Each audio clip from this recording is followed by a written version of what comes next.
Welcome back, everybody, to the Handcrafted podcast. I'm your host, Cam, aka Coolest Kid Out. And for today's episode, we have a very, very special guest. This is Mr. Keep Everything Yourself, Mr. Drees, Mr. Really Got It, a good friend of mine, Brother Jerreau. Welcome to the pod. Thanks for having me. Yes, sir. Yes, sir. You know, I'm excited for this, man. I've been meaning to get you here for a while and just talk about everything, man. Talk about the music, talk about inspiration, talk about style. We were talking offline, and I'm just like, I don't consider many people fly, and like just the way you rap, what you talk about, what you illustrate, the pictures you paint, man. It's just it's fly. So want to get more into Jerreau the man, Jerreau the person. And where we always start on Handcrafted is with a very particular place in your life. Okay. And I want you to take me back to Jerreau at 7. At 7. At 7. What's the world like for you? What's around you? What do you see? What do you notice? Like, what do you like? What don't you like? Just paint a picture. Okay. 7. What? That's like 7. Second grade. Yep. Living in Columbus, Ohio. I think I'm attending Livingston Avenue. But I'm living with my dad. Okay. So a lot of, usually, like growing up, you would hear, it was either a 2-parent household or they live with their mom. Yep. You know what I mean? And so in my case, I live with my dad. My dad raised me and his wife. Okay. And so blended family, half siblings, which are my siblings. Yeah. But, if I had to label it, but then, step brothers and sisters. But then my mom lived on the other side of town. And me and my sister would go over there, and it was a different world. Yeah. In the sense of, like, I lived in the hood with my dad. When I went to my mom's, it wasn't it was a secular household. Gotcha. Gotcha. So we had little lax rules. You know what I'm saying? The shit I couldn't do at my pops, I could get away with at my mom's. Yeah. Not to say that she didn't. There was no discipline. It was just a little more lax. Yeah. They didn't have the same rules. Yeah. And so I was rapping even then. Word. Like it's just always been a thing. Like my stepbrother at the time. I think he actually started rapping first. Okay. And so it was one of those things where I was like, all right, well, I tried my hand at it. But we were 5 at the time, so it's like, it's not like people had an amazing pen. Yeah. You know a lot of words. A whole bunch of what the fuck? What you rapping about? You know what I'm saying? At 5. Yeah. So it's always just been a thing for me. I wasn't into.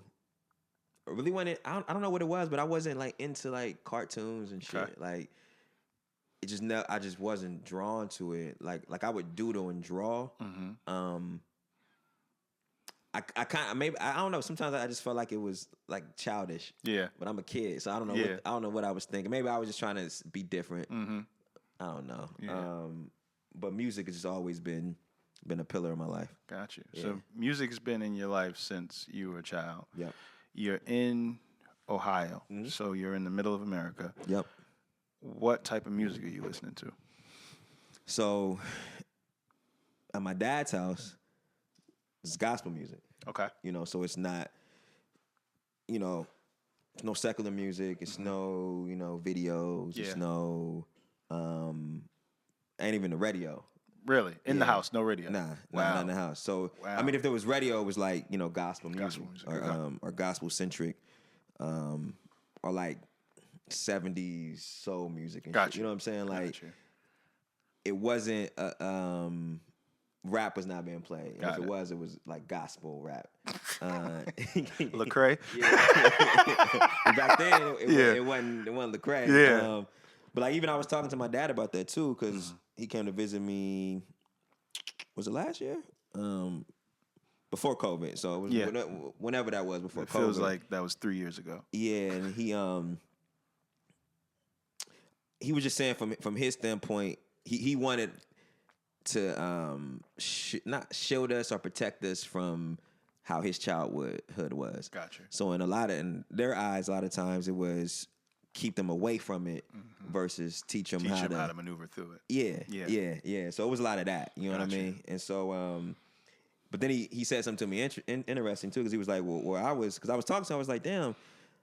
I was like, Hove just turned, what, 52? 50, I think this 51. 51, 52, one of them? Yeah, 51, 52. But either way, my pops is like 8 years older than him. Yeah. So he's not like, that.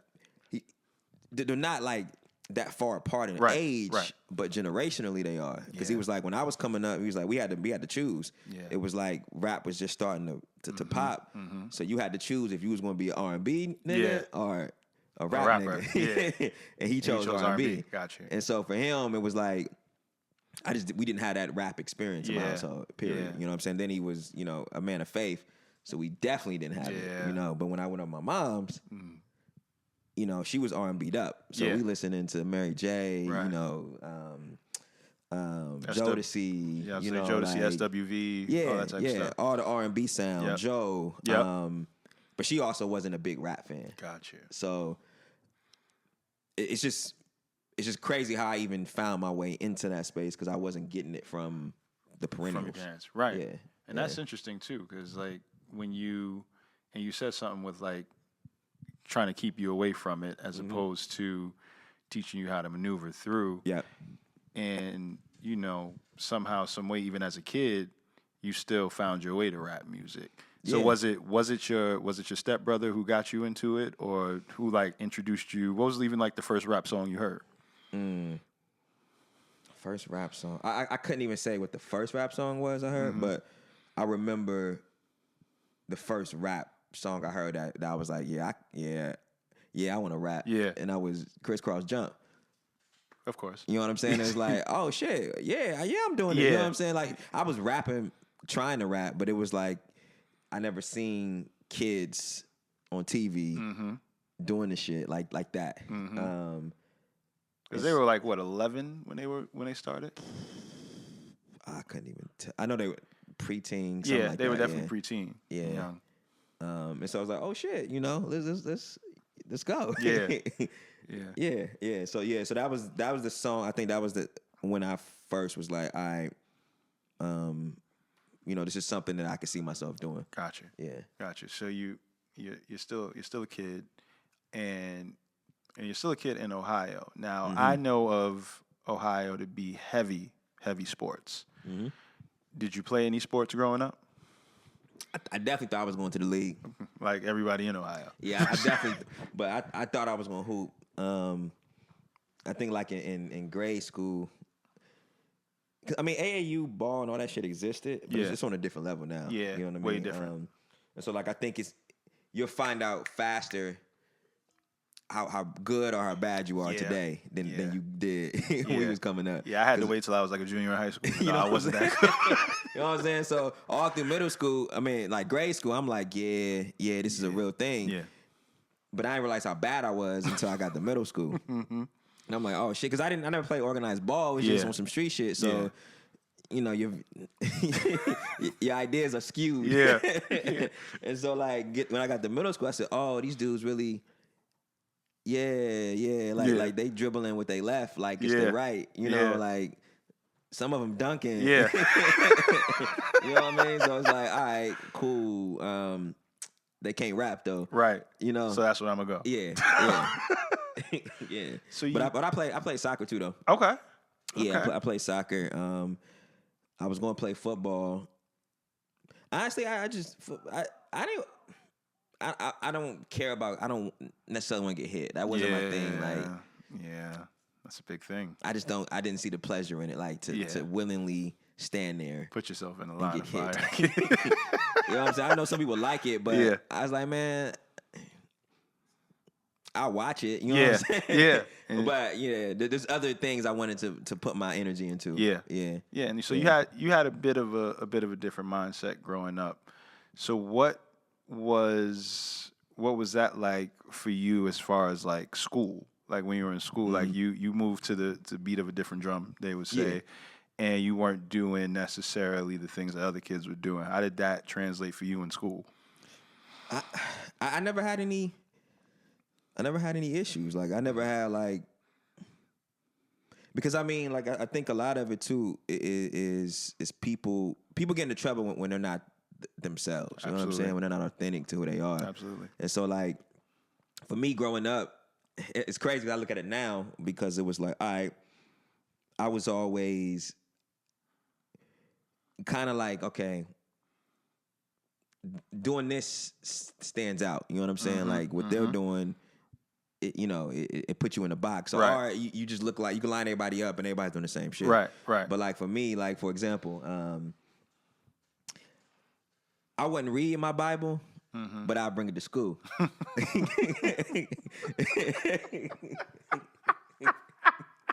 That's a new one. But it was a conversation starter. Yeah. So all the shorties, I'm telling you. Like I remember we used to line up at the lunchroom tables, and it would be me and my brother on one side of the table, and all the dudes on the other side just asking us random questions. Yeah. Because they knew like we was, the church boys or whatever. Yep. But it wasn't like corny church boys. It was just like them niggas go to church. Yeah, they go to church, right. And so they were like just throwing random. You mean it? Like if Jennifer Lopez came in here butt naked, just stupid shit. Yeah. You know what I'm saying? Yeah. You ain't gonna have sex with her, like as if I can decide if that's gonna happen anyway. Yeah. But we would sit there. I'd be like, nah, and then they'd be like, like shit like that. It was so like when I look back at it, it was really just a lot of ironically, like a lot of that shit still saved me from a lot of trouble some of my peers got into. You know what I mean? Because even the kids I hung out with, they were like 6 years my senior. Wow. Okay. And so they were like the pastor's son and the deacon's son. Yep. And they rapped too. So it was more so like I was under their tutelage in a sense. Gotcha. Like they were like, yo, this kid nice. He with us kind of thing. Yeah. And then for my pops, for him it was like, oh, cool. He just church boys. Yeah.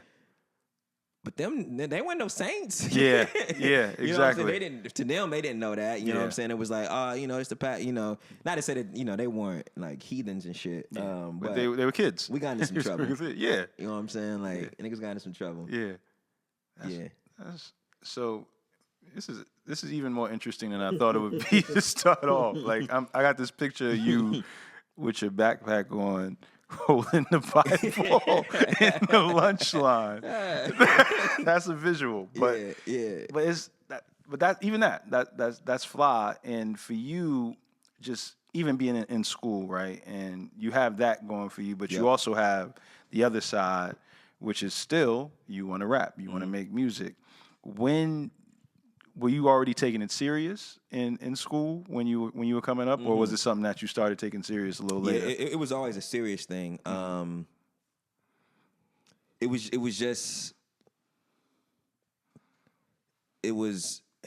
it's one of the things where it was so much a part of my life. It's like for example, I got this late model Beamer, right? And so like, I always wanted a E30. I settled on a 330 Ci. And so like for me, it was like, yo, this, I want to, at the time I was like, I'd rather have a late model that I could pull up and still get respect in. Yeah. You know what I'm saying? It's a classic. A timeless, timeless car. Like anybody can go lease a new Beamer, or a new Benz. But, the valet is always like, yo, this is nice. You know? Shorty's like, yo, that's cool. Whatever. You know? But the joint, like, I done put so much money into it, ain't no turning back. Right. You know what I'm saying? Like, in retrospect, I'm like, well, I could have got something a little more reliable. Yeah. It's not that it's not reliable, but I wasn't planning on dumping what I dumped into it. Right. And that's how I felt about music.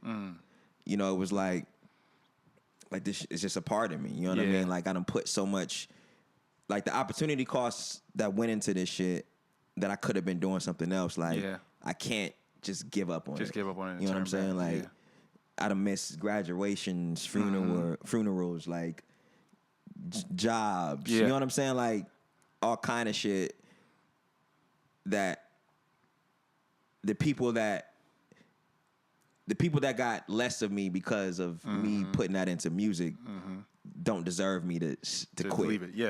Yeah. That's real. And so rap is your life, and it's been your life.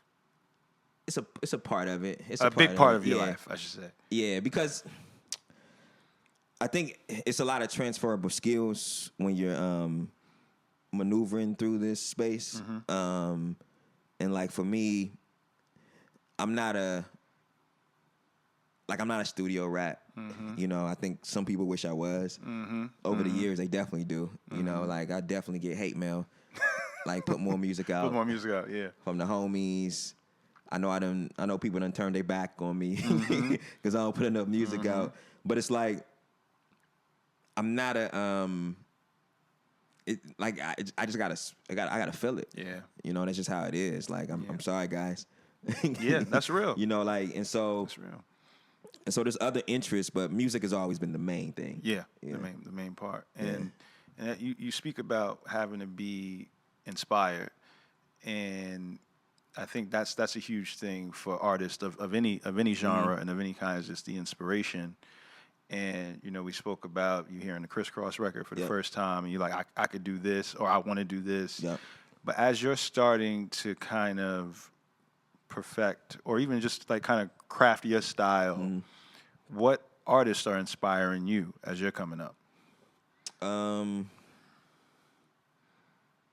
That's a good question because I really don't know what was inspiring me to rap. Other than I think it was just my homies. Yeah. You know what I'm saying? Because the kick that they got out of it, or like, yo, do you hear what that nigga just said? Yeah. You know what I'm saying? I'm 12 and they 16, 17. Because it's not like, but also, you know, they were definitely music heads, so they were, you know, putting me on to shit that I just want to listen to at the house. Yeah. But I can't say it was like an artist that I'm like, yo, you know, this has inspired me to rap. It was more so like the peer group that I was around. Got you. That's interesting because like when I think about it, like I tried to rap for like 10 days. Right. and you know, just obviously I was inspired by a lot of people, but like I remember the first time listening to Kick in the Door, and I was like, I want to rap. And then I tried like, and my cousin at the time, he was like, you know, write down some bars. I wrote down like 4 bars in a notebook. He's like, yo, that's terrible. So I'm like, nah, like I feel like I could do this because I had a good vocabulary. I was like, I could put words together. And he was just like, nah, that's terrible, but try again. So like I didn't have like the confidence to keep going. So then like I would listen to Hove coming up. I would listen to Mobb Deep, and I would try, and I tried it again when Quiet Storm came out, and I was like, and I kid you not, I had the instrumental, and I was playing it over and over and over, and I could never get a good 16 off. So I was like, rap just ain't for me. But I was always inspired by by the artist. So like for you, that actually is a great rapper and a great artist. For you to not really have that, as like you just probably respect the art as a whole. Yeah, so definitely. Yeah, definitely. And then you know a lot of that shit I just had to go back and do my recon. You know, like I remember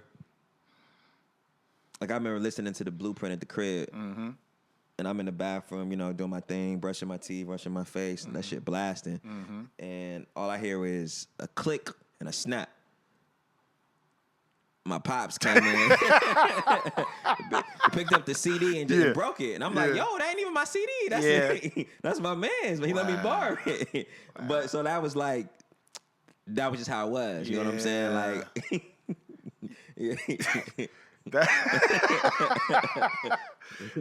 that is funny because that also happened to me in my crib. Mad times, because I grew up in a Christian house as well, and like rap just wasn't it. We listened to Solid Gold Soul. We might have got to listen to R&B in the house, but like my first CD was probably Volume 2, and I'm playing it, and it wasn't even mine. It was my older sister's.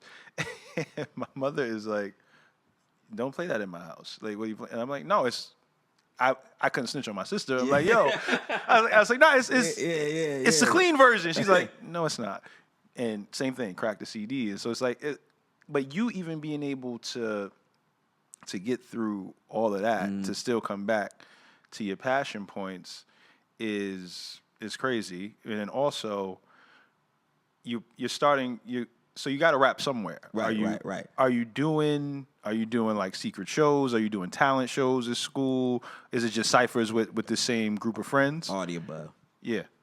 Ciphers, lunchroom battles, talent shows, showcases, rapping at the church, like literally all the above. Yeah. You know what I'm saying? Like, you know what I mean? Community events. Yeah. You know what I'm saying? Block like, parties, all that? Yeah, all that. Yeah. Like, literally. Like, anything that you could perform at, niggas performed at. Yeah. Like, for real. And were you making full on songs, or were you rapping verses? Yeah, so a lot of it, because this is literally the last two projects are like my first solo projects that I've ever done. So at the time it was just a lot of a verse here, maybe a song here, but it was always in a group. Gotcha. In a group format. Gotcha. You know, so but you like it didn't start. It might have been better than a lot of other kids my age, but it didn't start getting good until like high school. Gotcha. To where it was like, I'm not say I was embarrassed. Like, I think, you know what it is? It's like when you're a kid, a lot of times people just, you know, pat you on your back and be like, you know, oh man, he's good, he's trying. You know, that kind of energy. But then once you get around like peers who got an opinion and they're like, man, we don't want to hear that shit. Yeah. And then you start like second guessing yourself. Yeah. You know what I mean? So that's when I started really like looking at it like, all right, what kind of artist do I want to be? You know what I'm saying? And what I want to say, how do I want to approach it? Because a lot of people before that, you might have the voice and you might have lines here and there, but they're not really like saying to your point when you was your cousin who said you trash. Yeah. Like you ain't getting a lot of that, especially if you rapping in the church. Right. You know what I'm saying? Like it's like, go ahead, baby. Yeah. You know, so once I got to high school, that's when it started really like, all right. And then that's when a lot of niggas from other high schools would come through the battle. You know, get them niggas out of there. And then I started to like really start focusing on, you know, just shit that people can like relate to. You know what I'm saying? Like relatable shit, or like shit that they can even recite. Yeah. Because a lot of people, you know, they got raps that are rhymes or songs that it's a lot of good rappers that don't have like memorable moments in their music. Absolutely. Yeah. Absolutely. Yeah. Like some of the nicest MCs ever don't have memorable songs. Right. Like don't have, like you said, even memorable moments. Like there's a lot of like phenomenal rappers. I couldn't tell you their best 8 bars. Nah. I'm like, yo, he's nice, but like I don't I don't remember a Yeah. lot of it. So that's that brings me to like with you, and one thing that I love is you really know how to make a song, in my opinion. Thank you. Where you know, because it is more than just bars, beats, and hooks. Like when you were, so now you're in high school, you're doing the freestyle battles, you're doing the cypher battles, you're rapping in church still, you're rapping with your homie, you're rapping in a group. Yeah. Are you learning how to make songs at that time, or are you still just kind of rapping raw? You're not, excuse me, definitely the approach is more intentional. I think by that time, I don't think I was really rapping in the church like that no more.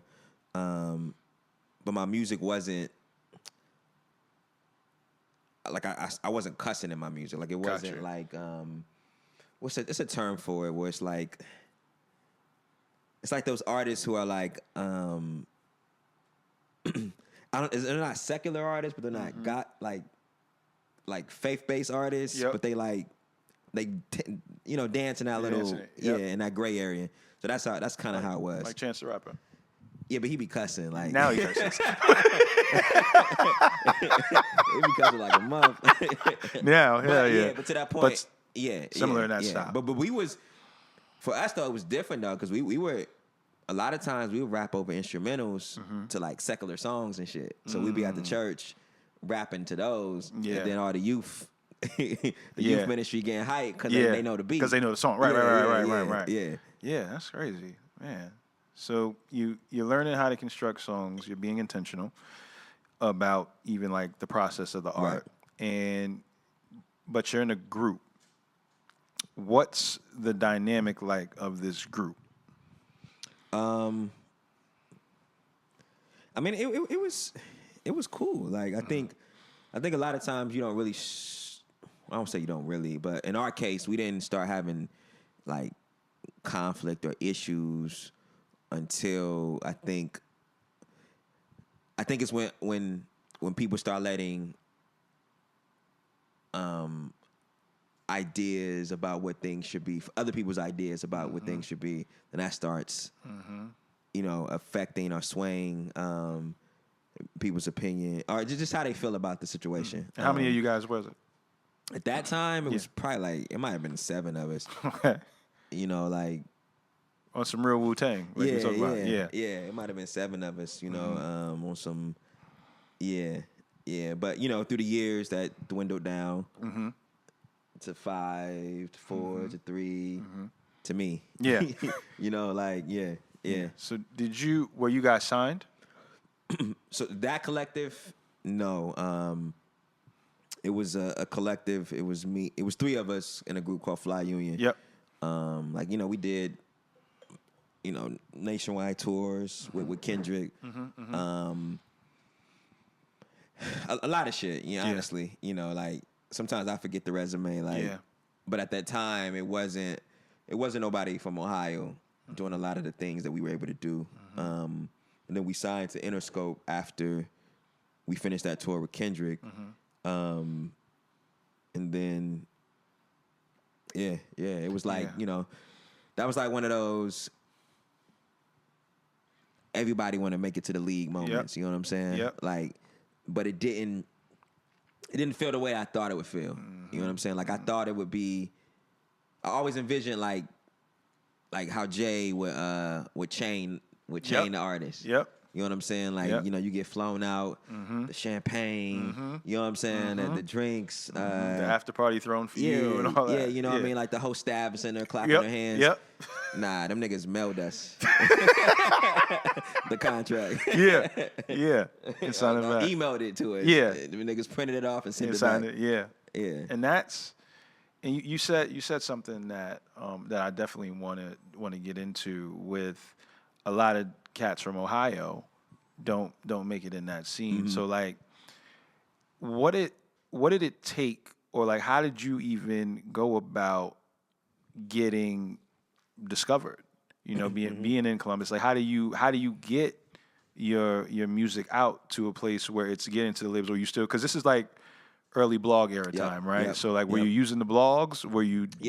Yeah, like blogs were definitely influential in spreading the art. And then the collaboration. So I'm from Columbus, based in Columbus. Yep. At the time, Brian is in Cleveland. Yep. You know what I'm saying? So this is first stint in Cleveland. Yeah, the first day. And so like there might be there's concerts that come through Columbus because it's, Ohio State's in the backyard. We have the arenas and shit. So you're going to come through there.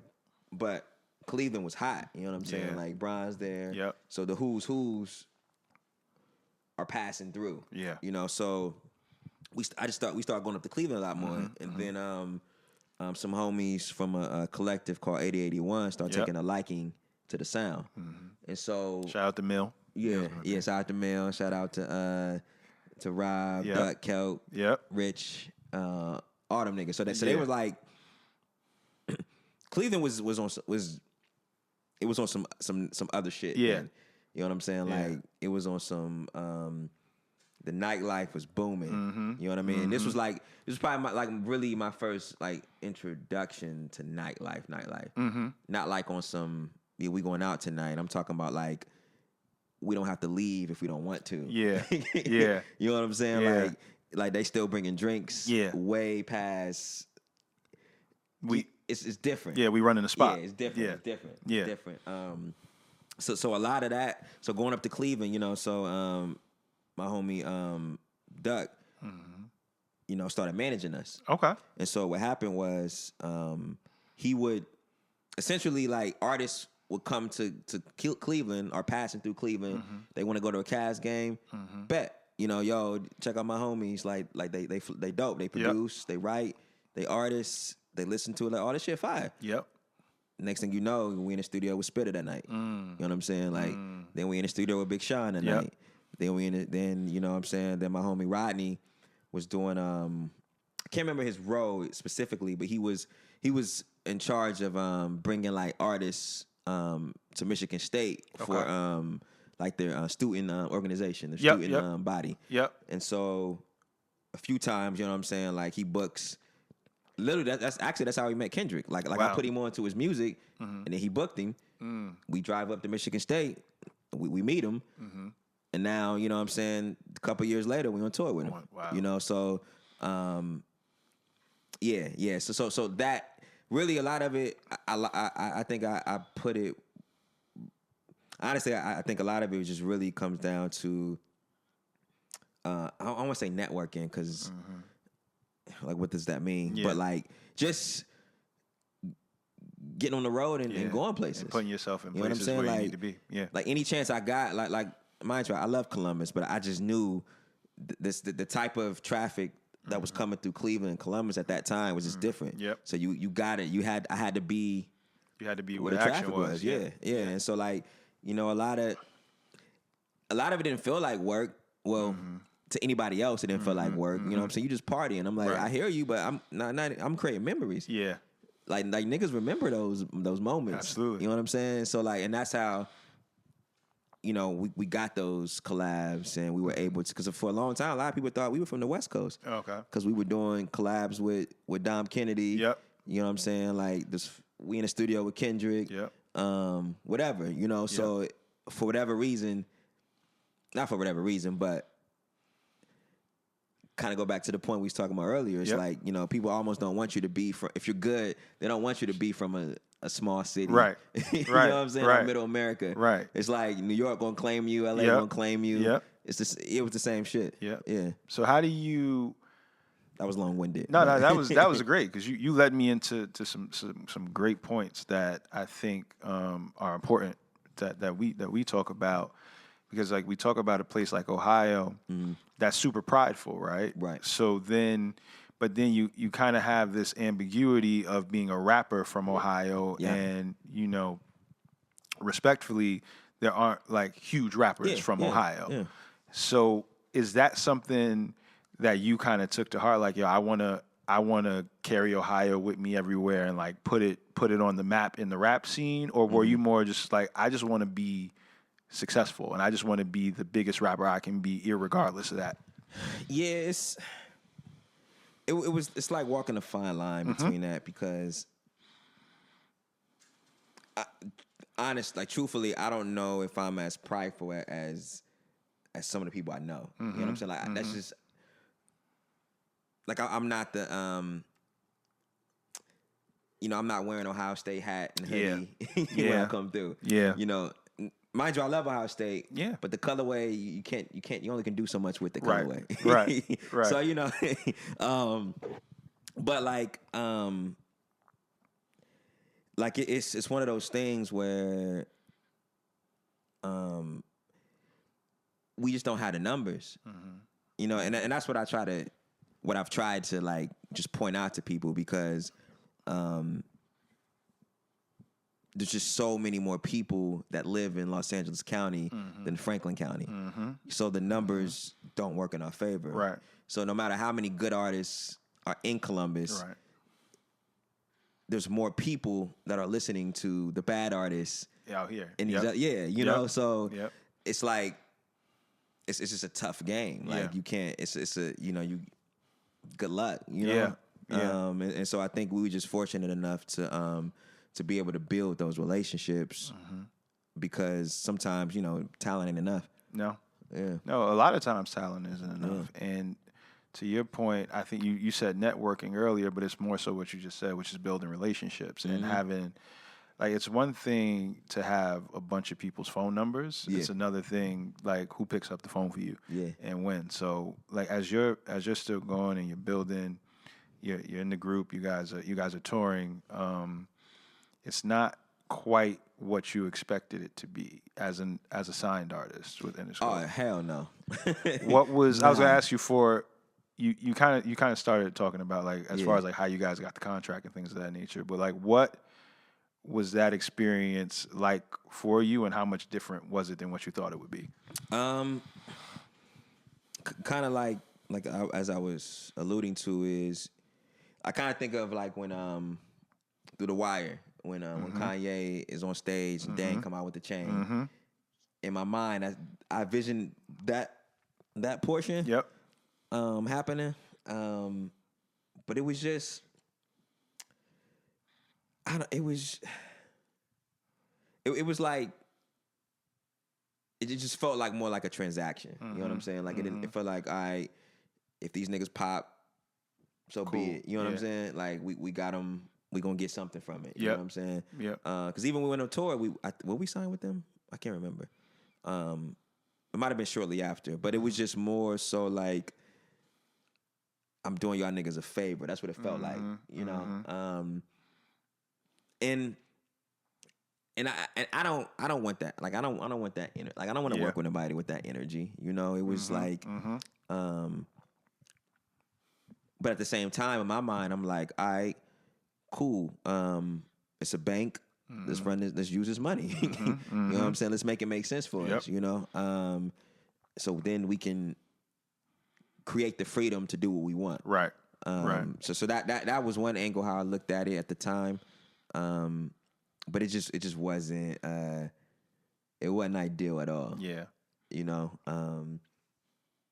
It wasn't. So, as a new artist on a label, like there's a lot of things you got to deal with that are just not ideal. Like as far as even like trying to you have an obligation to put out music for a Right. label, and so but you're saying like the label's not really wrapping their arms around you guys. It's more so like you have to go out and I'm sure find producers and find people that you want to work with. Were you the one in the group that was doing that, or was it kind of a collective effort for you guys to figure that out? In our case, it was a little different because we did everything in-house. Okay. So it was like production, writing, engineering, all that shit. So, excuse me, we didn't have to seek out outside help. And I think that's also one of the reasons why it was easier for them to take a risk, you know, because it's like, We got all right, everything cool. here. Yeah, they got everything in-house. It's not like, we got to dish out, more money because they need to find, so Right. it made it easier for that, I think. Right. And then our relationship at the time definitely helped too. The people that were championing for us, you ain't, a lot of people ain't saying no to them. Yeah. Yeah. And so, what was the question again? No, you answered it, but it was Okay. like, did you guys have to like seek outside help, and then were yeah. you the one that was doing it? Yeah. But I was definitely, because I mean that's just who I'm just the guy who, like, I'm gonna be outside. Yep. That's just, I'm outside. You are. Right. Right. Shit, I work out outside Yeah. today. Like I'm outside. So it was easier for me to like, maneuver through these rooms and meet people and bring them back to what we had going on. Yeah. So yeah. So maybe not in the sense of me finding like other artists to work with, but in the business space, building those relationships was definitely key. Which is super important. Yeah. For an artist or for a group and for an independent artist, because at the end of the day, as a musician, I feel like you're only really as good as your outlets in your actual relationships. Yeah. And to the point we were making earlier, like everything that you make could be phenomenal, but if you don't have the proper machine and the proper people aligned with it, it doesn't. It's like it almost doesn't matter. Yeah. Which is disheartening for an artist. So as you're going through now and you're doing the group thing, when are you starting to kind of feel like you want to jump out on your own? I never I never saw that for myself, honestly. In retrospect, like when I look back at it, maybe there was a fear factor. You know what I'm saying? Maybe there was a lack of confidence or whatever. Because that's all I knew. Also, at the same time, like I've never been a solo artist, so it didn't come natural to me. It's almost like when people tell that they want Brian to change his game, and he's like, no, this is my game. Like I'm pass first. Like that's how I was when it came to music. Like I wasn't like, yo, I need to be the star. I need to be the face. Right. But as like we start doing more and more of this shit, I got niggas pulling me to the side, like, you know, basically, you know, trying to pay me under the table. You know what I'm saying? Like, and I always looked at it like I understand when people connect or resonate with something that you do, but that doesn't like take away or diminish other people's 100%. talent.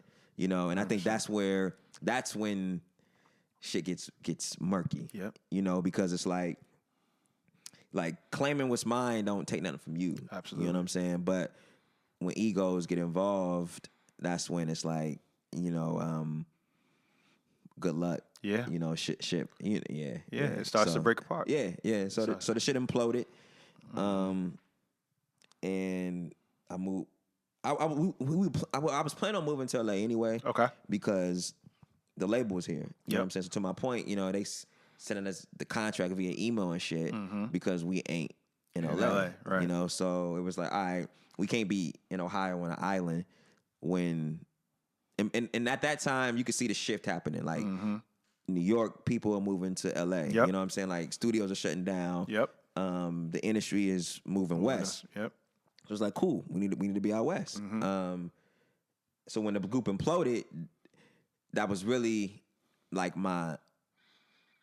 that was like, go. You know what I'm saying? Yeah. Because I know this now, but it's like if you don't make a decision, the universe going to decide make it for you. Absolutely. Yeah. So you know you can make it easy on yourself and just do it when you. And it may not be easy, but if you wait, it's going to be even more harder. Right. And so for me, it was, you know, it was different. You know, like I had to move out here, you know, damn near by myself because I knew people in LA, but they weren't my people. Yeah. You know what I'm saying? Yeah. And so it was just different, you know, just trying to maneuver through that. Because what I have noticed is when you tell people you move to LA, they're not as quick to answer your calls. Yeah, because you can get up on them now. Yeah, you know what I'm saying? When you like, yo, I'm visiting. Oh, pull up. You know what I'm saying? I'm at studio. Hey, we in this bit. Yeah, pull up. They taking you around the whole city. Because you're a visitor. Yeah. But when you say, I moved here, I'm like, oh, bet. Well, I'm going to catch you. Yeah. Yeah, that's so true. So my advice is if you move to LA, don't just act like you visiting. Yeah. For real. That's so real. So you get here, and what's different for you, if anything, than from being in Ohio to now being in LA? Everything. I mean, even though I would visit, so like assimilating, I don't think it was as difficult for me as for other people who don't have some kind of familiarity with the city. Yep. I ain't know everything, but at least you knew enough. Yeah. You know, I knew some people. If I got to hit up, yo, what's good? You know, whatever. But you know, I'm living in a studio apartment. You know, I got a little money from the advance we got from the label. Yep. But it ain't shit. You know what I'm saying? Like, especially in LA. Yeah, the cost of living is crazy. Like, it ain't shit. So it was really one of them things where I'm like, yo, I gotta put out a solo album because just for myself. Yeah. You know what I'm saying? Like at this point, I held on my identity was always tied into a group, and I held on to that so long. The universe was like, all right, nigga. Now you got to do this. You got to do it on your own. And so that was like really the goal. You know what I'm saying? It was like, all right, let me just knock one of these out just for myself, and then let me type out my resume. Yeah. Honestly, you know what I'm saying? And so I was looking for jobs. Like I was hitting Like the just homies up like regular yo, jobs. You know what I'm saying? I would say, what type of jobs were you looking for? I don't even think I knew, because on some real shit. Because I'm like, you know, I haven't done anything in my major. Yeah. You know what I'm saying? Like I've been fucking rapping. Yeah. You know what I'm saying? Like what? But I also know that there's a lot of transferable skills. Yeah. So I'm like, yo, you know, like I definitely knew I wanted to be in the music, entertainment, in that space in some capacity. Like I didn't know what that looked like. I didn't know if that was an A&R. I didn't know if that was marketing. I didn't know if that was like me doing music supervising. Yep. And so I was doing it all, or at least tapping into it. But also, you know, I finished the album, put it out, and the shit did a lot better than I expected. Yeah. Like the response was a lot better than I expected. So it was like, oh shit, you know. But mentally, I was still checked out. You know what I'm saying? I was still like, what's next for me? Yeah. You know? So mentally, I'm checked out, but physically, I'm signed to William Morris, so I gotta go do shows. You know what I'm saying? Like brands are calling. I gotta go do this, you know, I don't want to say meet greet because I didn't really do those, but whatever the event was, you know what I'm saying? Appearances, yeah, all that shit. Yep. So, you know, it was one of those things where it was like a purgatory in a sense, because it's like this music isn't serving me like I want it to, or like it used to, but it's paying the bills, right? You know, so. You know, so you're stuck. You're kind of stuck in this place where you loved music, loved music, but it's not necessarily, like you said, where all of your heart is at this point. And because I mean, like you do something for so long. Like I've never been a fan or understood like people wanting artists to be broke. Like that just doesn't make sense to me. Yeah, like people. And a lot of times, I think I said this before, but a lot of times from like little white kids who DM me like, don't sell out. I'm like, what the fuck does that mean? Yeah. You know what I'm saying? Like, it's literally a line. Like, what I said, niggas be saying, don't sell out. What the fuck does that mean? Yeah. I did a Nike ad, a 2K spot. Ain't on nobody's team. Yeah. Like, sell out. Like what you mean? Like, so everybody can make money but me? Yeah. Yeah. Exactly. Like what? Exactly. So it's like, you know, you do something for so long and it's like, this not yielding the results that I needed to. You know what I'm saying? Like I gotta eat, I gotta have shelter, I gotta have clothes. You know what I'm saying? And you only getting older. Right. Right. So it's like at some point you gotta pivot or figure something out. Yeah. And so that I was in that stage when really got it, when Brian did that. Yeah. Get your numbers up. I had to get my numbers up. Now I got it like they gave it to me. But I took it, they ain't give it to me. She really do it to me. God knew it for me. Hey! It really fit, it's a shoe-in for me. I started hooping for that Nike check. Playing tennis for that Rolex. I be in Miami, never seen a bitch. Fucking up out in blue when you saw me. She was all on me, had to get her up. I just came to get these women in these fits up. I'm everywhere. So I was gonna say, let's talk about that. Yeah. So you have this. You already put the project out. Yep. And it's being received better than you thought it would be received. Yeah. But then you have this monster of a record, which has really got it. So for those who don't know, because we're not going to pretend like everybody knows. Right. This is how I actually discovered who you were. So this is 2016. Yep. Right after the Cavs come back from 3-1, they win Game 7, and Beats is right on time with the commercial. And I hear the record, like the trumpets, and I'm like, what is this? And then I hear the record and the first verse, and I'm like, I've never heard this guy's voice before. Okay. And then, admittedly, I was like, is this Big Sean? And so it's like, and I'm like, nah. So I watched the commercial. I go right on YouTube because I was like, that was a fly commercial. Because I usually hate commercials like that for like celebrating championships. They're always a little too cheesy for me. But like that one, I felt like Beats did a very Nike thing, and I was like, this is dope. Yeah. So then that's how I found it, and I was like, who is this guy? Yeah. Wait, and so then the record, I play the record over and over again, and then I finally find it on a streaming platform, and I'm sending it to everybody I know, my boy Low Key, like has like, and Low's like, yeah, I've been heard this, so he was one of them dudes. I remember one time he tweeted, he was like, because the group I was in at the time was Fly Union. He was like, man, if Fly Union put out more music, they'd be bigger. Yeah.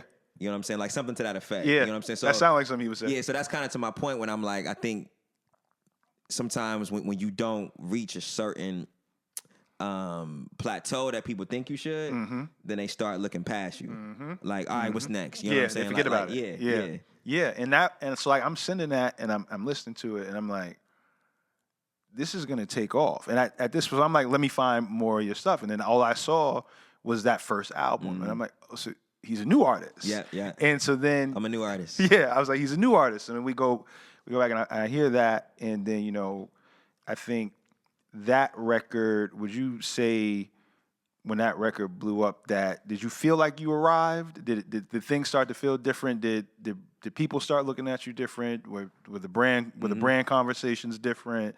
Like what was life after that moment? I felt like for so many years there have been a lot of people in my ear like, yo, you go solo, you need to go solo, you need to go solo, blah, blah, blah.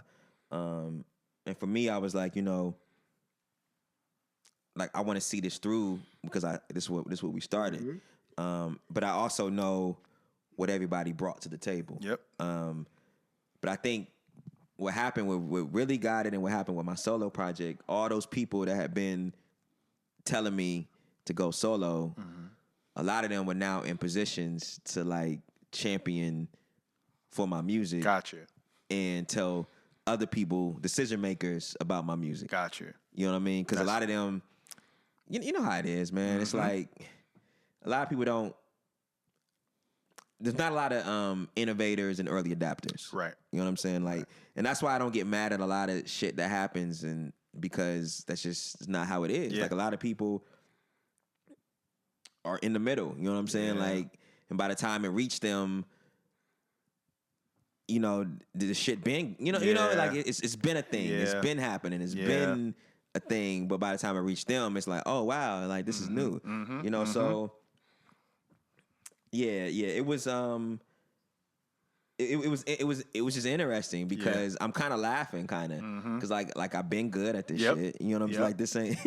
I've been like, nice. Yeah, you know what I'm saying. And the song also been out. Like the song been out. It wasn't like I made this shit for the Cavs. You know what I'm saying? It wasn't as if I hit up Brian and was like, yo, do this. I literally sent him the album probably a month before it dropped. Yep. You know what I'm saying? I dropped the album in, was it April, I think? April or March? I think it might have been March. Okay. A month later, so he then had the album for like 2 months. You know what I'm saying? A month later, I'm at the crib and my IG started body rocking. And I don't know what the hell going on. You know what I'm saying? I'm like, what is this? You know what I'm saying? And come to find out, that's when he does the infamous The in the A&R car, Brian. A&R Brian. And it started with that. Let me just put that out there. That was the first A&R Brian moment.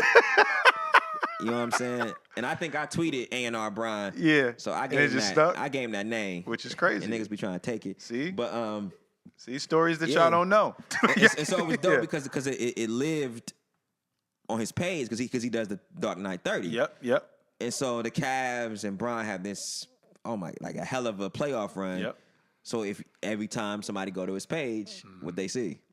Yeah. They see him in the car bumping Really Got It, Yeah. And so then they come back from 3-1, but before that, Beats had already reached out like, yo, we want to do a commercial / music video for Really Got It. And like the shit would have been this a tidbit story. I don't think I ever told this. So There we go. originally it was going to be a nationwide commercial, an international commercial for the playoffs. But when they went down 3-1, they were like, ooh. Yeah, you know, I don't know if we want to put money into this type of campaign, and they're down 3-1. Yeah. And then, of course, them niggas come back. Greatest comeback in sports history. 100%. And so a little part of me is like, I'm happy, mind you. I'm happy. Yeah. But I'm like, fuck. Like that commercial. Yeah. That shit would have really, done some things for me. But it was still good. You know what I mean? Like, I think it was dope because I was able to bring beats back to my city. Nice. And like we went to those parks I grew up in, the ones I was hooping at when I thought I was. Yeah, when you thought you was nice. You know what I'm saying? Like the part, like my first apartment was behind one of those basketball hoops. You know what I'm saying? So it was like, and everybody for the most part, everybody in there was my family. Wow. So it was one of those moments where it's like, people don't have these kind of moments. Not just from Columbus, but from anywhere. Like, when you bring in a company with the likes of Beats to your city to shoot a video for you. Yeah. And they're paying you to do it. Right. Which you is know what I'm fire. saying? Like that shit it was just a great experience for real. Yeah. So you have this huge moment that it was like a lot of artists don't ever get in their career. And so now you have this moment, you're on cloud 9. Eventually, you're able to come back down, and 4 years later, life is life again. But I want to ask you, even after that moment, like, where was your mind as far as are you still looking for jobs? Are you back like, no, I need to try to make another one of these, or like what? I wish. What zone were you in? Yeah, I was in I was still in the what's next zone. Got you. You know what I'm saying? Like I was still in because after I dropped the album, because I put like this, I don't stockpile music. You know what I'm saying? Like, and even when we talk about inspiration, like sometimes the inspiration is 3 words. Yeah. You know what I'm saying? Like it's not always just a 16. You know what I'm saying? Yeah.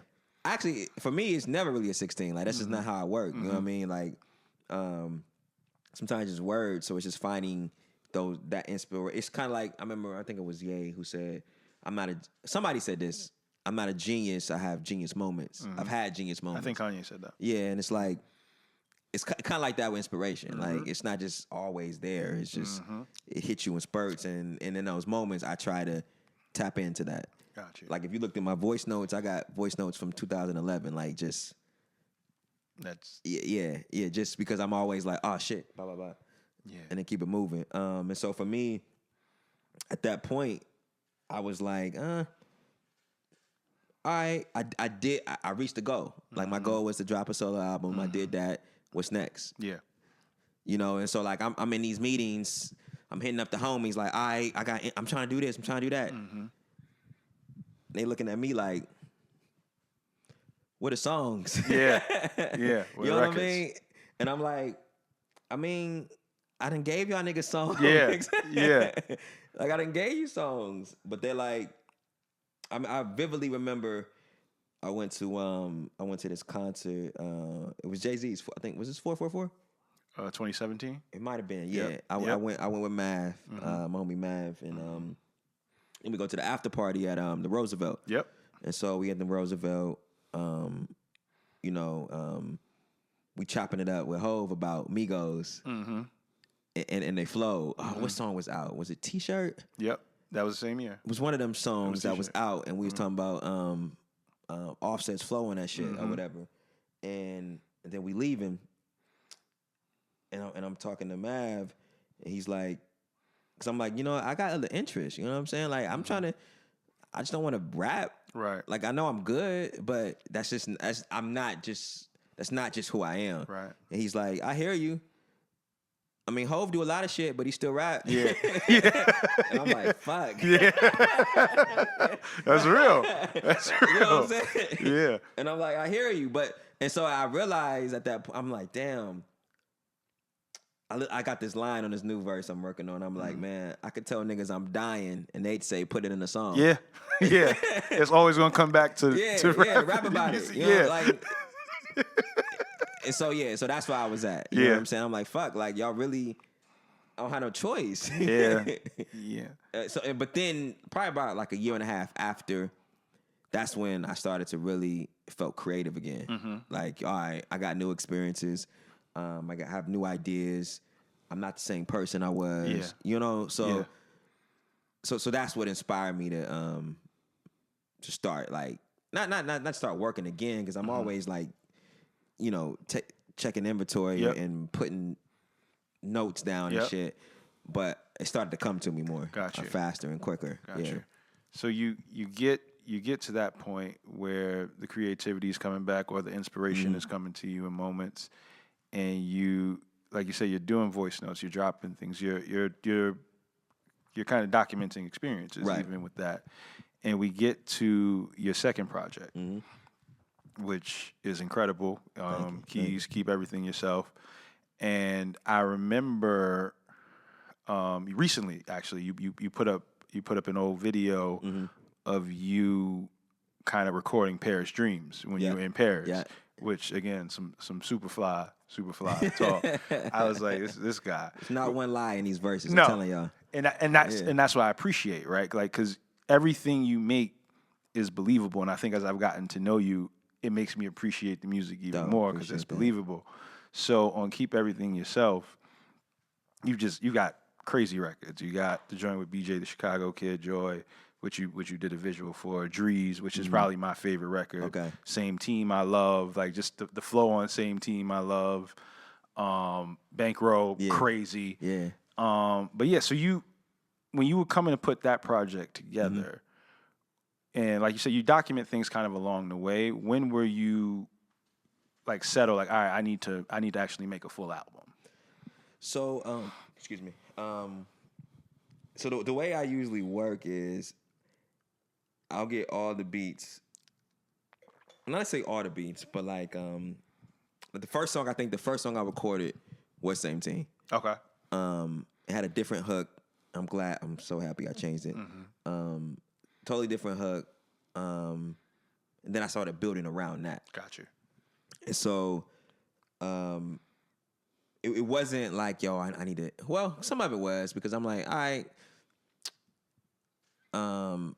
In my mind, I know that's another stream. It is another stream of revenue. You know what I'm saying? And it creates other opportunities. You know, like you could tour. Yep. You can do, you know, brand activations. You know, whatever the fuck. Yep. And so, you know, there is this part of me that's like, all right, you know, we need some more of those. Yeah. Yeah. And so, I kind of started forcing myself more. Okay. But not in a it doesn't come natural way, but just allocating time to work on it. Yep. You know, like just like if I'm feeling it, just lean into it. You know what I'm saying? Versus like if I'm in an event and it's coming to me, if I gotta go to the bathroom to like voice note this shit out, I gotta go to the bathroom and do that shit. You know what I'm saying? Because if not, it might not get done. Right. Right. And so it just started coming to me just slowly but surely, you know. And the next thing I know, I look up, I have a few records done, but the beats are all selected. Gotcha. So I literally have the name of the album because I have to start with a name. Like I can't create unless I know what I'm talking about. Yep. And so I have the name, I have the conceptually what I think I'm saying. I have the beats, I have them in the order that they're going to go. Yep. I just need to figure out what the hell I'm saying. Yep. And so that's how that came together. Yeah. Yeah, and so in the making of that album, it feels like to me that I'm sure you have people who help you with things, but a lot of it feels like it's all you. I do. I do. A lot of it feels like, but it all feels like authentically you, even down to the artwork, right? Like we spoke about the Beamer earlier, and like on your cover, the way you're styled in front of the Beamer, that feels very much you. Down to that's the crib I'm moving out of. That's the crib. That's the crib. Wow. Yeah. So like even like that, and then the way that you even waited to put out the visuals, right? Because the album's been out for what? It dropped February 20. I was gonna say I feel like it dropped literally. I saw your All-Star Weekend. It dropped that next week. Like literally, it dropped right before the shit went to shit. Yeah, and that's what I wanted to get into with even like so you come off of Really Got It and like huge singles, and then you have this next album which I'm sure you're super proud of from a creative standpoint, and it's like I'm sure you had a plan as far as like what you wanted to do in marketing, how you wanted to roll it out. COVID hits. Yeah. What did that do to your mindset immediately when you saw everything kind of going to the waste, and then how did that kind of shift for you after? Because like you put music out, but you have to like there's a digital piece to it, of course, always. Yep. But then there's just you got to feel the music in certain places, right? So I'm sure you wanted to get your music in rotation in clubs and things of that nature. So like what was that like for you? On the first song on the album, I say a line, or I say, "That's why I never had you playing tatted on my leg." Yeah, and literally that's all I could say. And that was like literally, I told myself this was gonna happen. Yeah, you know what I'm saying? Like, and I won't say I learned a lesson, but I will say, there's lessons learned, but twofold. One, when you have an idea, like act on it. Just do it. There's no point of waiting on this shit. And then two, equally, I was like, damn, I should have put out music sooner. But at the same time, I wouldn't have had this body of work if I didn't experience the shit I went through. Right. And so it's like that. Like it's what do you do? It's it's paradox. It's like, paradox. Because I could have kept just dropping music, and I think eventually people were like, oh, that's Jerreau nigga. Yep. Really Got It. Get him on TV. You know what I'm saying? Yep. Like that would have happened. Yep. But that just wasn't where. That's not where I was at mentally, and so I could have did that, and maybe the music wouldn't have been good. Yeah. And maybe it wouldn't have connected. Yeah. So I can't say like all I had to do was just put out more music. Right. But that time that it took me to create the next project, I think it wouldn't have allowed me to do that if I didn't take that time. Right. But it was fucked. Yeah, to put it plainly. Yeah, just knowing you have this body of work. So just add some context to it. So in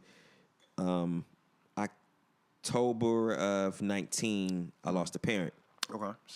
So rest in peace. Sorry to hear.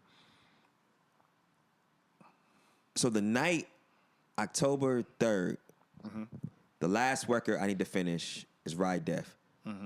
And so like that's the record with K.E.Y.S, right? Yep. Yep. And so I've been waiting for K.E.Y.S to do the hook. I was like, yo, nigga, where the hook at? Where the hook at? Yeah. Where the hook at? Never since the hook. So I said, fuck it. I wrote the hook in my voice notes and I sent it to him as a reference. Like, yo, just say these words. And it was like, Ride Death, empty that cup till it ain't nothing left. And then the next morning is when my mom passed. And so like, there's moments throughout the album where it just feels like I was foreshadowing, like I was preparing myself for the conversation I was going to be having after that, And so like when I went home for the funeral and shit, and I'm like talking to my dad, and I'm talking to my so this is my dad's wife. Your stepmom. My stepmom. Okay. Yeah. She but she raised me, you know. And so, my biological mom is still alive, and she's, very much a part of my life. And they're even, like, she was going to my dad's church at the time. My dad eventually started his own church. Gotcha. And so he's pastor in a church. Yeah. His wife, my mom, is the first lady of the church. And then my biological mom also attends the church. Wow. And her sisters, you know what I'm saying? So it's like, we came a long way. Yeah.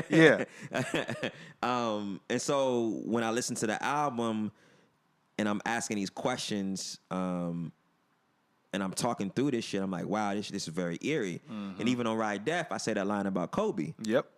And that was before. way, so it's moments like that was like, ooh, like putting this out sooner wouldn't have been as therapeutic for me. Yep. And so yeah. And it's all God's timing at the end of the day. Yeah.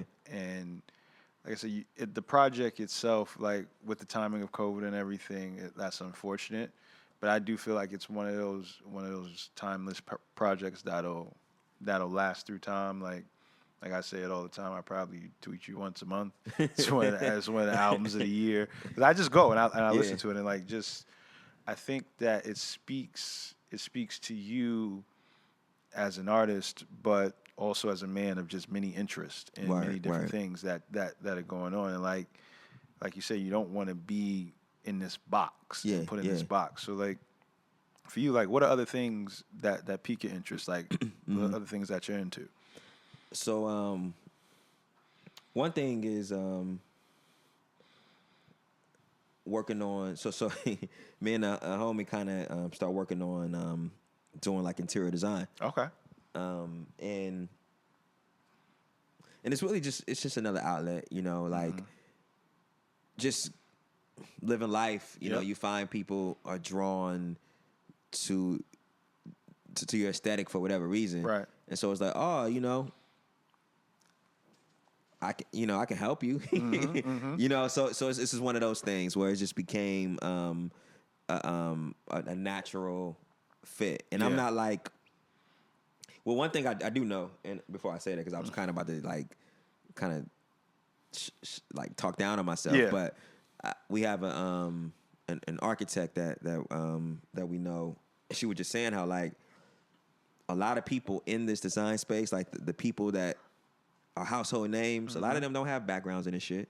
Like a lot of them didn't go to school for this, So not to say that there isn't a learning curve and that you shouldn't, study it. But I think sometimes we might talk ourselves out of doing things because we don't feel like we have the resume. And so it's been interesting, and I've just noticed how people just ask me shit when I share shit. And that's why I've always just been a fan of just sharing what I like. Like I'm not. There's no point of me allocating my energy into art I don't appreciate. Unless it's taken away from like our right to be humans, and not. But other than that, it's like whatever, like I'd rather share the things I'm into, what I like, what I'm listening to, what I'm eating, what I'm wearing, and then people start asking questions about that. And so that's allowed me to just see like, okay, how do I put that into monetize it. How you make money off I'm of trying to make it sound no, it's that. How do I make money off of it? How do you monetize this shit? Because it's like it's kind of like thrifting. Like everybody don't have the spirit of thrifting. Like I don't have the patience to go and I maybe got a half hour in me. But that's an all day thing. But I know people who really that's what they do. And they enjoy it. They get a kick out of it. So it's like I'd rather pay you to go do it for me, bring the pieces back, and I'll tell you what I don't like. And there's value in that. There's a service in that. I'm getting something out of it. They're getting something out of it. Boom. And so it's like, the things outside of music that I'm into, I want to be able to present that to people in a way that allows them to participate too. So I'm figuring that out now. But it's definitely coming. I feel like you could your business could be like licensing your taste level to people. Just like licensing your taste, like taste concierge. Like whatever y'all want.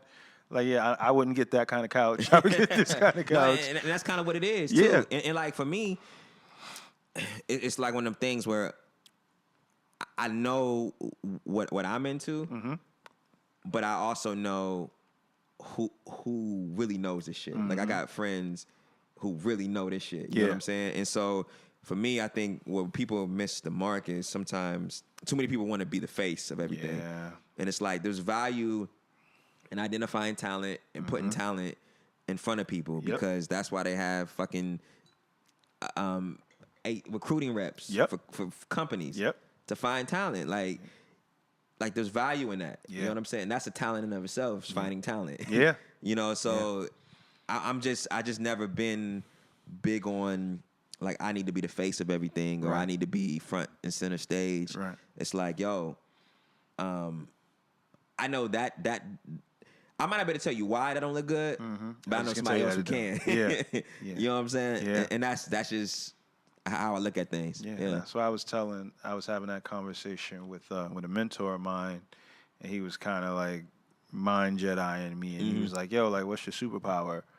I was like, I just know if something's gonna work or not. Yeah. Like I can look at a situation, I could look at a business proposal, I could look at an outfit, and I'm just like, that works or that don't work. And he's like, all right, that's fair enough. That's a superpower in itself. So I think like even in you doing that, there's definitely not only a lane, but I just think like so much more that you can do. And what it shows me too is all of those different avenues. It still feeds back into your art and what you're doing. Yep. So that's you, and that's some dope shit. Yeah, no, it's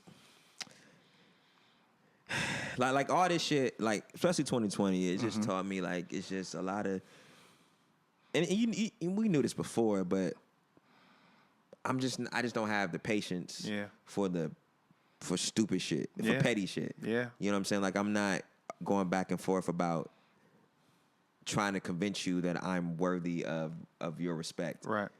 That's not where I'm putting my energy in. Right. No one has time for that. Yeah, you know what I'm saying? Yeah. Like, all right, you stupid, next. Like I'm not arguing with you. I'm not doing it. Like, mind you, sometimes you might have a moment where you gotta check somebody. Yeah. Because you gotta remind people like ain't shit sweet. Yeah. But for the most part, it's like I'm protecting my peace. Absolutely. You know, and when you look at history, like this shit it repeats itself. Like it ain't new. Yeah. So it's like, all right, how are we going to allocate this energy to push the people forward that want to be pushed forward? You know, and so and I look at that from at all aspects of life. Yeah. You know, from friendships to like, you know, when I'm at the store and you know, like it's a real thing. Yeah, that's a good philosophy and a good way to view not only just your world but the world around you and how, because I feel like to that point, like you said, nothing's new, everything's a cycle. We've seen all of this before, but if this past 11 months has showed us anything, is that you don't have time to play with those things, and you don't have time to be around pettiness and things that aren't necessarily building towards something you want to build towards or building yourself up. So yeah, that's the philosophy to have. And as you sit here now, we're in 2021, which years don't mean anything at this point. But you're sitting in your introspective chair, and you've done a lot in your short lifetime. I want to ask you, just overall, if there is one thing, what are you most proud of in your life? Wow. I don't think I thought of that one. I thought you was going to say, like, what you most regret. Or like, nah. That's usually what people say. Shit, what am I most proud of? Wow.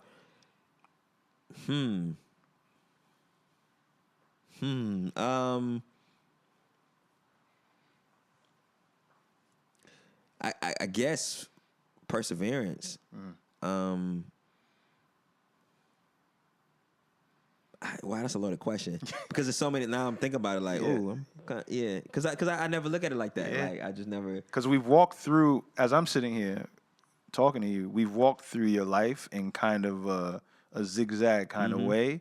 But even in that process, I've seen so many points that you have to be proud of, because like I was having this conversation with Chantel, with my girl, the other day, and like we were talking through these conversations, like we don't realize how much we've overcome in our lives. You know, like even you just mentioned the passing of your stepmother. Like I'm sure that's not something that you think of a lot, or you know that you think of like every single day. I'm sure it comes to you when it comes to you. But it's not like, yo, I wrote this song, this thing happened, I overcame this, and it's just like all of that. So like when in your life you're overcoming trauma after trauma, right. you know, obstacle after obstacle. So like there's so much to be proud of. That's why when I ask people that, I always tell them it don't have to be profound. Like perseverance is something to be proud of because that's an accomplishment within itself. Yeah, Just the fact that you're here.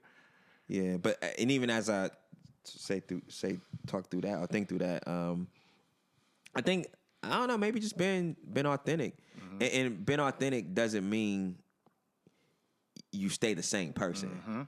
You know what I'm saying? It's like being authentic to who you are today. Yep. And that can change. Yep. You know, and I think sometimes people just hold on to shit that doesn't mean anything. Yeah.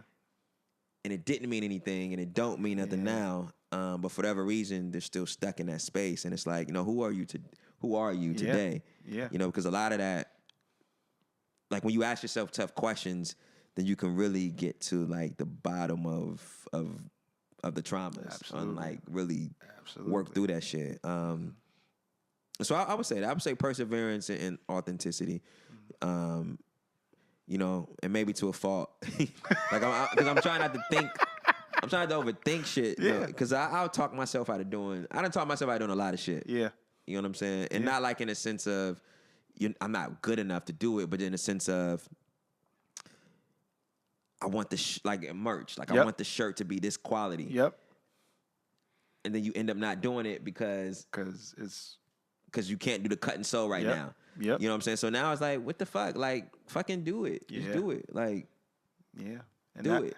that's why we even sitting here. Like I've been sitting on this for 2 years, and I'm like, man, I don't want to do a podcast.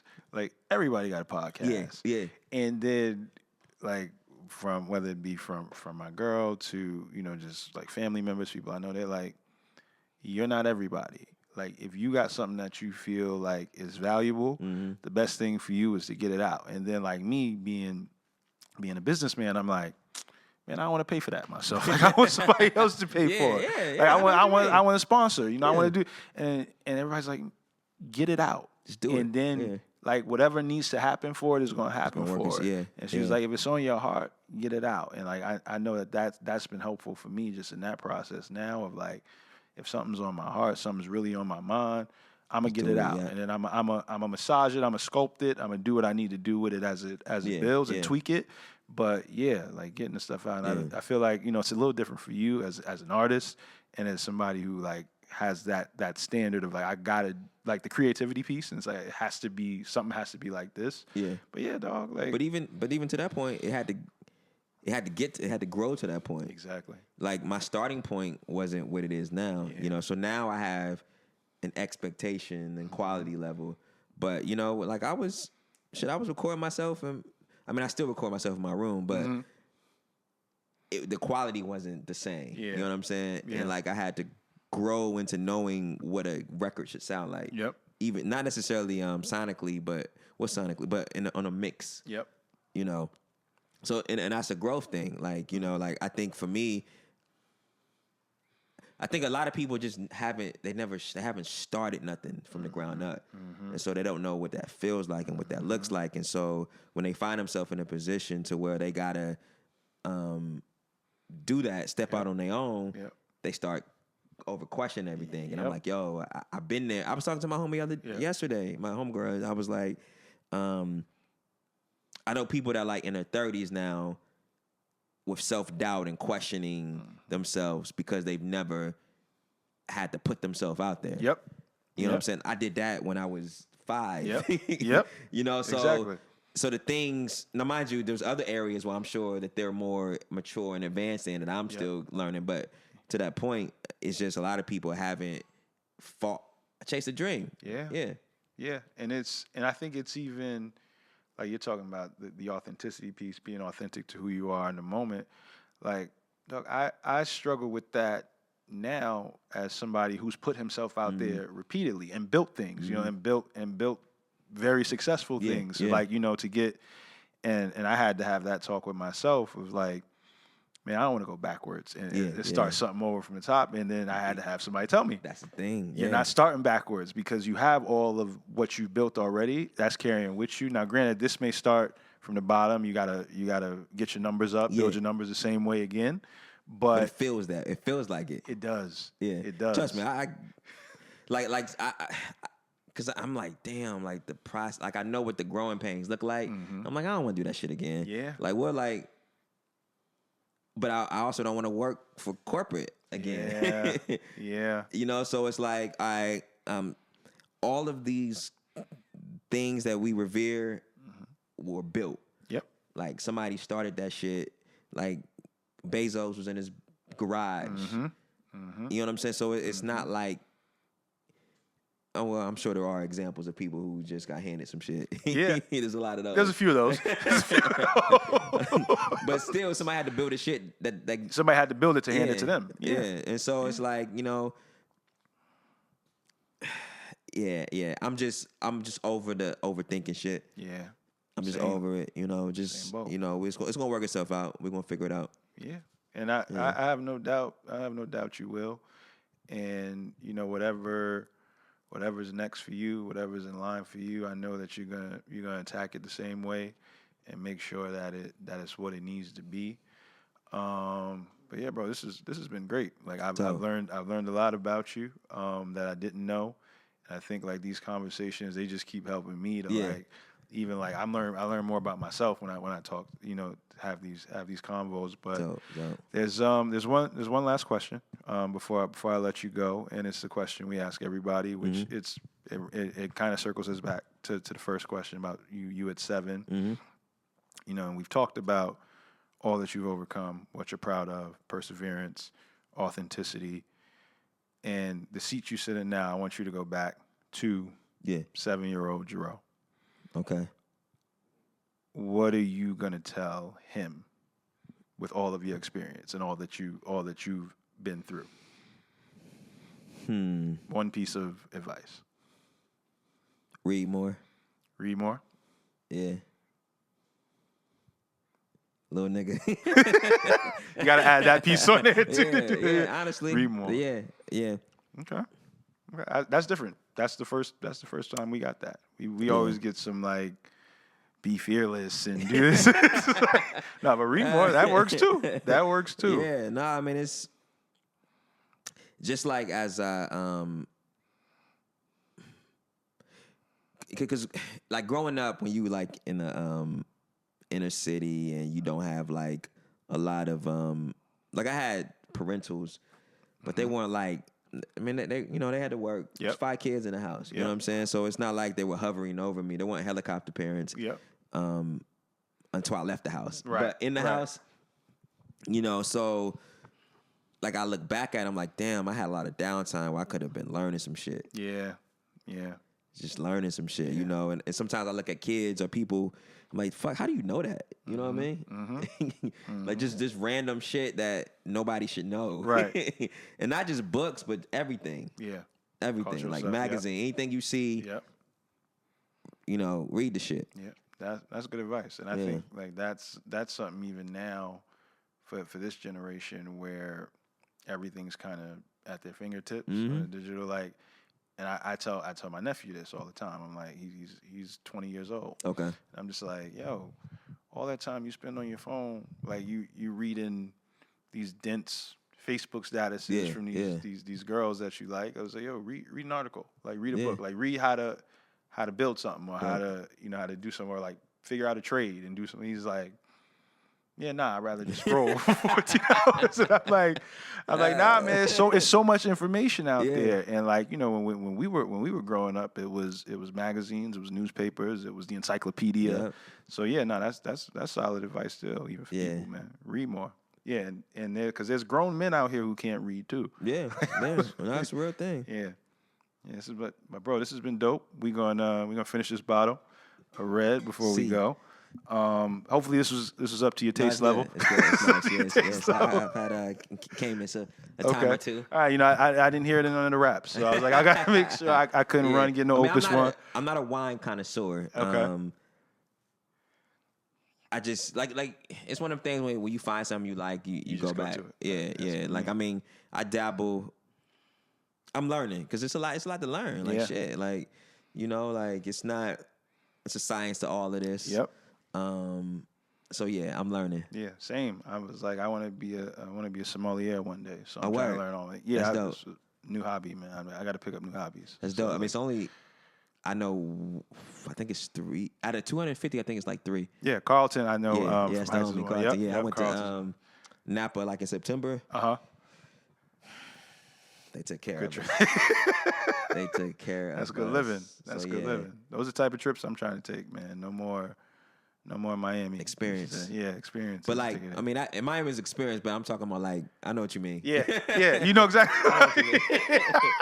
I know what you mean. Like, yeah, and it ain't like it don't always got to be sexy. Like I went to Puerto Vallarta for my birthday.